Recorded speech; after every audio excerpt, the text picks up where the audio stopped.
Merci d'être là. Monsieur Lepertot, pour votre question.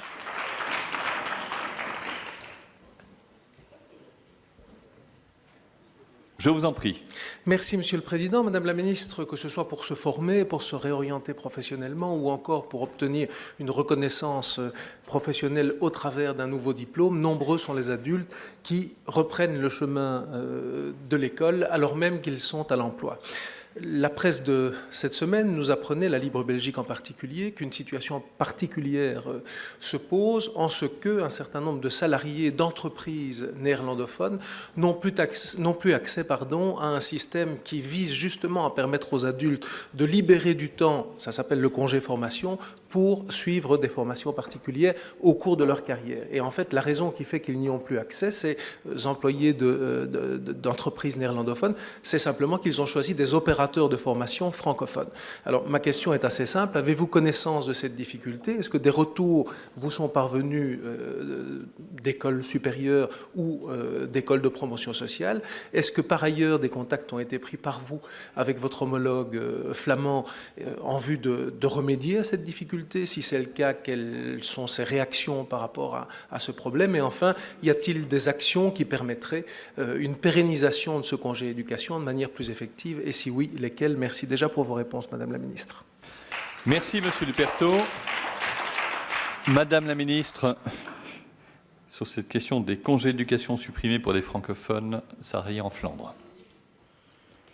Merci, Monsieur le député, pour votre question sur les congés éducation pour les travailleurs francophones en Flandre. Nous avons eu en effet des retours, à peu près 260 étudiants des universités, des hautes écoles, des écoles supérieures des arts et de l'enseignement de promotion sociale nous ont alertés sur le problème. Et donc nous avons créé un groupe de travail au sein de mon administration qui rencontre l'administration flamande pour discuter du problème, puisqu'en effet l'enregistrement des établissements ne se fait plus de façon automatique depuis l'entrée en vigueur du décret flamand. Alors les signaux sont positifs et l'ambiance de travail est constructive, et j'en veux pour preuve que des initiatives individuelles d'enregistrement sont couronnées de succès, par exemple celle de l'EFEC. Et donc évidemment, ce que nous essayons de faire, c'est trouver une solution structurelle qui passe par une simplification et une automatisation de l'enregistrement. J'ai bon espoir que nous allions y parvenir. Dans tous les cas, il n'y a pas de volonté de refuser les congés éducation pour les travailleurs francophones en Flandre. Mais bien évidemment, j'ai prévu une réunion avec la ministre Hilde Krevits pour nous assurer du succès que doit rencontrer le groupe de travail. Je vous remercie. Merci, Monsieur Lepertot.